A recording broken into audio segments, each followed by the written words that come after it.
على رسوله الكريم أما بعد أعوذ بالله من الشيطان الرجيم بسم الله الرحمن الرحيم الحج أشهر معلومات صدق الله العلي العظيم درود شریف پڑھے اللهم صل على سيدنا وشفيعنا ومولانا محمد بارك وسلم صلاة وسلاما عليك يا رسول الله صلی اللہ تعالی علیہ وسلم۔ محترم سامعین اور حاضرین، ہر سال کی طرح اس سال بھی محب گرامی پیر طریقت حضرت علامہ مولانا الحاج شاہ محمد شمیم اختر صاحب یوسفی رضوی داماد اللہ العالی نے عظمت اولیاء کانفرنس کے نام سے اس جلسے کا انعقاد کیا ہے۔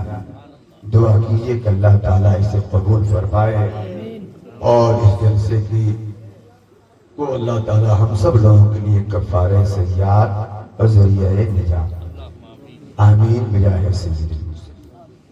منبر نور پر علمی اور عملی اور اخلاقی اور روحانی اعتبار سے ایک نہایت قداور شخصیت تشریف فرما یعنی خلیفہ حضور مفتی اعظم ہند رحمت اللہ تعالی علیہ حضرت علامہ الحاج الشاہ مفتی محمد انوار الحق صاحب مصطفی الحمدللہ چہرے پر نور برستا بہت سی کتابوں کے مصنف اخلاق و افاق کے پیکر اور بہت سی خوبیوں کے حامل اور سب سے خاص بات یہ ہے کہ نہایت متسلب سنی۔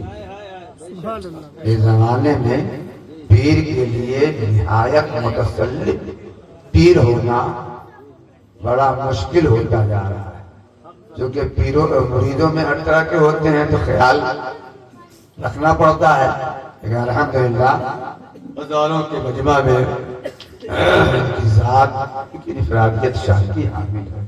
حضرت سے دوسری یا تیسری ملاقات ہے۔ اس سے پہلے والے سفر میں غالباً مولانا پیروئی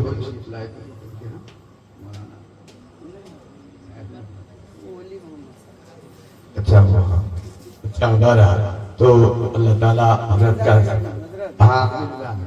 اللہ تعالیٰ حضرت کا سایہ رحمت سایہ محبت ہم سب پر تعبیر قائم رکھے۔ حضرات، یہ مہینہ شوال کا مہینہ چل رہا ہے۔ اللہ تعالیٰ نے فرمایا حج کے مہینے متعین ہیں،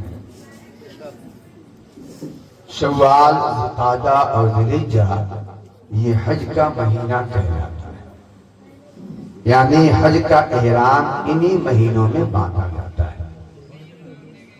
حج ہمارے دین کی بنیادی ارکان میں سے ایک رکن ہے۔ جب یہ فرض ہو جائے تو اس کی ادائیگی میں جلدی کرنا چاہیے۔ اللہ کے رسول صلی اللہ تعالی علیہ وسلم نے ارشاد فرمایا تعجلوا الی الحج، حج میں جلدی کرو، فإن أحدكم لا يدري ما يعرض الله، کیونکہ تجھے نہیں معلوم ہے کہ بعد کے زمانے میں تمہارے ساتھ کیا حالات پیش آ جائے اور حج فرض ہونے کے بعد بھی تم حج نہ کر سکو، بیمار پڑ جاؤ، صحت نہ رہے، پیسہ ختم ہو جائے اور حج نہ کر سکو۔ اس لیے حج فرض ہوتے ہی حج کی تیاری میں لگ جانا چاہیے، اس کو مؤخر نہیں کرنا چاہیے کہ اچھا مکان بن جائے، اچھی دکان ہو جائے، بیٹا کا بیاہ کر لے، بیٹی کی شادی کر لے، یہ کر لے تب حج کریں گے۔ میں نے مانا کہ تغافل نہ کرو گے، لیکن کون جیتا ہے تیرے زلف کے سر ہونے تک؟ ہر ایک کو چاہیے دعا کو اثر ہونے تک، ہم خاک ہو جائیں گے تجھ کو خبر ہونے تک۔ مانا کہ پورا ہوئیے گا تب حج کیجئے گا، بیٹی کی شادی کیجئے گا تب حج کیجئے گا، لیکن کس کو معلوم ہے کہ ہم پورا نہیں ہوں گے، ہم بیٹی کی شادی تک زندہ رہیں گے۔ اسی لیے حج فرض ہوتے ہی تیاری میں لگ جانا چاہیے۔ اللہ کے رسول صلی اللہ علیہ وسلم ان لوگوں سے سخت ناراض ہیں جو لوگ حج فرض ہونے کے بعد بھی حج نہیں کرتے ہیں، حج میں تاخیر کرتے ہیں۔ سرکار نے فرمایا ایسا آدمی یہودی ہو کے مرے یا نصرانی ہو کے مرے، مجھ کو اس کی کوئی پرواہ نہیں، کوئی فکر نہیں ہے۔ اور انعام فرمایا الحج المبرور لیس لہ جزاء الا الجنہ، جس نے حج کیا اور اس کا حج مبرور ہوا، حضور فرماتے ہیں تو اس کا بدلہ سوائے جنت کی اور کچھ نہیں۔ جس نے حج کیا اور جب حج سے لوٹا تو گناہوں سے ایسے پاک اور صاف ہو کے لوٹا گویا کہ آج ہی اس کی ماں نے اس کو چنا ہے۔ پیدا ہونے والا بچہ جس طرح گناہوں سے پاک صاف ہوتا ہے، ایسے ایمان اور عقیدے کی صحت و سلامتی کے ساتھ جو بندہ حج کر کے لوٹتا ہے، ایسے ہی گناہوں سے پاک اور صاف ہوتا ہے۔ حضرات گرامی اور برادران اسلام، حج کی فرضیت کے لیے کیا ہے؟ سرکار نے فرمایا جس کے پاس استطاعت ہو، قرآن نے بھی کہا من استطاع، استطاعت ہو اس کو حج فرض ہے۔ صحابہ نے عرض کیا یا رسول اللہ استطاعت کا کیا مطلب ہے؟ سرکار نے فرمایا توشہ اور سواری، یعنی آنے جانے کا خرچہ۔ نعرہ تکبیر، نعرہ رسالت۔ حضرت مولانا تبارک الحسن صاحب قبلہ، علماء اہل سنت حضرت علامہ مفتی علی رضا صاحب قبلہ۔ آنے جانے کا خرچہ اور ٹکٹ کا پیسہ، جتنے دن تک وہ حج میں رہے گا اتنے دنوں تک اپنے نابالغ بال بچوں اور ان لوگوں کا خرچہ جو اس کی ذمہ داری ان کے پالن میں ہے، جس کے پاس اتنا ہو جائے اس آدمی پر حج فرض ہو جائے۔ اچھا، حج کے لیے اللہ تعالیٰ بلاتا ہے اپنے بندوں کو۔ کبھی سوچا بھی آپ نے کہ اللہ تعالیٰ بلاتا کیوں ہے؟ ایک تو اس کا ظاہری فارم ہے ارکان حج، لیکن حج کے لیے اللہ تعالیٰ بلا کر آپ کے کچھ مسائل حل کرتا۔ مکہ شریف یا مدینہ شریف، خانہ کعبہ ہو یا سرکار کا روضہ، یہ مرکز ہدایت ہے۔ یہاں سے گمراہی نہیں پھیل سکتی ہے، شرط یہ ہے کہ کوئی وہاں سے ہدایت لینا چاہے۔ آپ نے سارنگی کی پیٹی دیکھی ہے نا، ایک بٹن دبائیے گا تو بھو بھا کی آواز نکلتی ہے، ایک بٹن دبائیے گا تو سریلی آواز نکلتی ہے۔ بکسا ایک ہے، پیٹی ایک ہے، اور آواز دو طرح کی کیوں نکلی بھائی؟ بات یہ ہے کہ اس میں پیٹی بکسا کا کوئی پیٹی بکسا کی خرابی نہیں ہے، یہ تار کا فرق ہے۔ ایک رحمانی تار ہوتا ہے، ایک شیطانی تار ہوتا ہے۔ جو شیطانی تار کا استعمال کرتا ہے وہاں سے گمراہی لے کے آتا ہے، جو رحمانی تار استعمال کرتا ہے وہاں سے ہدایت کا نور لے کے آئیے۔ اللہ تعالیٰ بلاتا ہے، دیکھیے کیسے وہاں سے ہدایت ملتی ہے، اور وہ عقائد اور وہ معمولات و مراسم اہل سنت جو ہم یہاں کرتے ہیں، الحمدللہ ان تمام مراسم و معمولات اہل سنت اور عقائد اہل سنت کی دلائل اللہ تعالیٰ نے اسی کعبہ شریف کے اگل بغل یادگاروں کے مینا بازار میں چھپا رکھا ہے۔ بندہ یہ دارالشفا ہے، دارالشفا۔ جن بیماریوں نے تمہارے معاشرے کا جینا دوبھر کر رکھا ہے، ان تمام بیماریوں کی دوا ہمارے کعبہ کے پاس ہے۔ آؤ اور یہاں سے دوا لے جاؤ اور اپنے معاشرے میں پھیلی ہوئی بیماریوں کا کیا ہے دوا اور کیا ہے بیماری۔ مثال کے طور پر اگر کسی مزار شریف پر کوئی غلط کام ہونے لگے تو کیا کیا جائے گا؟ غلط کام روکا جائے یا مزار کو اکھاڑ کے پھینک دیا جائے؟ ہم کہتے ہیں، ہمارے علماء کہتے نہیں، غلط کام کو روکا جائے۔ مزار کو پھاڑ کے مت پھینکا جائے، لیکن ہمارا مخالف کہتا ہے نہیں، مزار ہی کو پھاڑ کے پھینک دو۔ اور اسی تصور اور اسی عقیدہ کے پیش نظر انہوں نے جنت البقیع کو جوڑ دیا۔ حضرت فاطمہ کا مزار وہاں تھا، حضرت عثمان غنی کا مزار تھا، عثمان ابن مظعون کا مزار تھا، 10,000 صحابہ کرام وہاں تشریف فرما ہے۔ جنت البقیع میں ان حضرات کے مزارات وہاں کی وہابی حکومت نے صرف اس نظریہ کے تحت توڑ دیا کہ یہاں چونکہ لوگ آگے غلط کرتے ہیں اس لیے مزار کو پھاڑ دیتے ہیں۔ تو ان کا نظریہ کیا ہے؟ مزار اکھاڑ کے پھینک دینا۔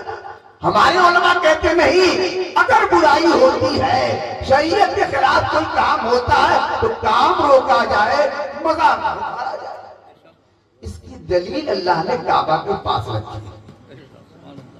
صفا جانتے ہیں، مروہ بھی جانتے ہیں۔ صفا اور مروہ کے درمیان صحیح ہوتی ہے۔ صفا پر بت تھا جس کا نام تھا اسحاق یا اسحاق، اور مروہ پر بھی ایک بت تھا جس کا نام تھا نائلہ۔ دونوں یمن کے رہنے والے تھے۔ زمانے جاہلیت میں لوگ یہاں گھومتے، طواف کرتے، صحیح کرتے تھے، چوتے بھی تھے۔ بت بہرحال ناپاک۔ اب اسلام آیا، صحیح کا حکم باقی رہا، تو مسلمانوں کے دل میں انتباہ تھا کہ ادھر بھی ناپاک اور ادھر بھی ناپاک، اور دو ناپاکوں کے بیچ میں ہم صحیح کرتے ہیں تو شرح صدر مسلمانوں کو نہ ہو۔ سرکار کو یہ خبر پہنچائی گئی کہ مسلمانوں کے اندر یہ بے چینی ہے کہ دو ناپاکوں کے بیچ میں اللہ کی عبادت کے لیے دوڑا دوڑی کیا مانا، ادھر بھی ناپاک ادھر بھی ناپاک۔ تو اللہ تعالیٰ کا اللہ کی آیت اتر گئی، قرآن اتر گئی، ان الصفا والمروۃ من شعائر اللہ فمن حج البیت ان اعتمر فلا جناح علیہ ان یطوف بہما۔ بے شک صفا اور مروہ اللہ کی نشانیوں میں سے ہے، جو کوئی حج کرے یا عمرہ کرے تو کوئی حرج اور گناہ کی بات نہیں ہے، وہ صفا مروہ کے درمیان صحیح کرے۔ کیا مطلب؟ کہا ٹھیک ہے ادھر بھی ناپاک ہے نا اور ادھر بھی ناپاک ہے، وہ جگہ قدم نازے حاجرہ کی وجہ سے مبارک بن چکی ہے، اور اگر پاک جگہ پر ناپاک چیز کو جب کی جائے تو ناپاک کی وجہ سے پاک چیز ناپاک نہیں ہو جاتی ہے۔ ایسا کرو اس آپ کو پھاڑ کے پھینک دو، نائلہ کو پھاڑ کے پھینک دو، اور صفا مروہ کے درمیان صحیح جاری رکھو، اس لیے کہ پاک جگہ پر ناپاک چیز آ جائے تو ناپاکوں کی وجہ سے پاک کا تقدس پامال نہیں ہوتا ہے۔ خانہ کعبہ اللہ کا مقدس گھر 360 فٹ رکھے ہوئے تھے، ان بتوں کی وجہ سے کعبہ ناپاک نہ ہوا۔ فتح مکہ کے موقع پر سرکار نے کعبہ نہیں توڑا تھا، بتوں کو پھاڑ کے پھینکا تھا۔ مسجد میں غلط کام ہو تو غلط کام روکا جائے گا، مسجد تو بلایا گیا کیوں؟ اس لیے بلایا گیا ہے کہ یہاں دوا ہے۔ یہ بیماری جس نے تمہارے معاشرے کا امن چھین رکھا ہے، تحفظ زدہ ماحول ہو گیا ہے، لڑتے ہو جھگڑتے ہو، یہ سب ہوتا ہے، مت لڑو مت جھگڑو۔ اللہ کا جو گھر ہے جس کو خدا نے مرکز ہدایت قرار دیا ہے، چل کے وہیں سے دلیل تو اعلیٰ حضرت دلیل نہیں، فتاوی رضویہ میں تو نہیں، حضور مفتی اعظم نہیں ہے، یہ تو اللہ کے گھر کے پاس زندہ دلیل ہے۔ اور ایک آخری بات اور عرض کر دوں، وقت نہیں ہے۔ اچھا بھائی، یہ تو کعبہ شریف کے پاس ہے، چلیے ذرا مدینہ شریف سے بھی کچھ سیکھ لیجئے، کچھ دلیل لے لیجئے۔ مدینہ شریف آئیے، علامہ حسن بریلوی کہتے ہیں عجب رنگ پر ہے بہار مدینہ، یہ سب جنتیں ہیں نثار مدینہ، جنت الفردوس ہو، جنت عدن ہو، جنت نعیم ہو، جو بھی ہو، یہ سب جنتیں ہیں نثار مدینہ۔ رگے گل کی جب تازگی دیکھتا ہوں مجھے یاد آتے ہیں خار مدینہ، ملائک لگاتے ہیں آنکھوں میں اپنی، شب و روز کھا کے مزار مدینہ۔ چلیے مدینہ شریف اب مدینہ شریف پہنچے حضرت تو دیکھا کہ جہاں سرکار ہے وہی بغل میں جنت۔ علامہ علی قاری کہتے ہیں وہ اوریجنل جنت ہے، وہ تشبیہی نہیں ہے، وہ تمثیلی جنت نہیں ہے۔ جنت کا اتنا حصہ اللہ تعالیٰ نے اپنے محبوب کے لیے دنیا میں اتارا ہے، یا قدم ناز مصطفیٰ کی کثرت کی وجہ سے اللہ نے اس مقام کو جنت بنا دیا۔ تو جنت ہے وہاں پر، نعمت صاحب تشریف لائے ادھر، جنت ہے وہاں کہاں دیکھا تو جہاں سرکار وہی جنت۔ تو میں نے کہا ارے جنت تو بھی سنی ہے کیا؟ تو بھی سنی بریلوی ہے، تیری مصطفی ہے، رضوی ہے، جنت کا کیا ہوا؟ ارے ہم تو تجھ کو کعبہ شریف کے پاس تلاش کر رہے تھے، دن بھر عرفات میں پڑے رہے، وہاں تجھ کو دیکھا، وہاں نظر نہ آئی، مزدلفہ میں رات پر رہا، وہاں تیرا چہرہ نظر نہ آیا، مشعر حرام کے پاس تھا، وہاں تو نظر نہ آئی ہے، مینا میں نظر نہ آئی، مزدلفہ میں نظر نہ آئی، جمرات پہ نظر نہ آئی، نظر آئی تو مصطفیٰ کے پہلو۔ تو بھی سنی ہے کیا؟ یہ تو پوری گاؤں کے لوگ کہتے ہیں کہ جنت لینی ہو تو مصطفیٰ سے رابطہ رکھو۔ بہت خوب، بہت خوب، سبحان ہے خلیل اللہ کو بھی حاجت رسول اللہ کی، لا و رب العرش، اس کو جو ملا اسے ملا، ہے خلیل اللہ کو بھی حاجت رسول اللہ کی۔ تو حضرات گرامی جنت نے کہا کس پاگل نے آپ کو سمجھا دیا تھا کہ میرا گھر مینا میں ہے؟ اس نے سمجھایا تھا کہ میں مشعر حرام کے پاس رہتی ہوں، ارے چیز جس کی ہو وہاں تلاش کرنا چاہیے۔ کیا کہنے، کیا اگر مولانا پھول صاحب کی ٹوپی تلاش کرنی ہو تو مولانا شمیم صاحب کے گھر میں تلاش نہیں کریں گے، حضرت مولانا تبارک صاحب کے خانقاہ میں نہیں تلاش کریں گے، ٹوپی ان کی ہے، انہی کے گھر میں ہوگی، یا اس کوٹری میں ہوگی یا اس کوٹری میں ہوگی، وہ یہاں جنت نے کہا ارے چیز وہاں تلاش کی جاتی جس کی ہوتی ہے، جہاں میں جس کی میں ہوں اس کے قدموں میں پڑی ہوئی ہوں۔ آواز آنے لگی برائیلی سے تو سیاح جنت سے کیا مطلب، وہاں بھی دور ہو، ہم رسول اللہ کے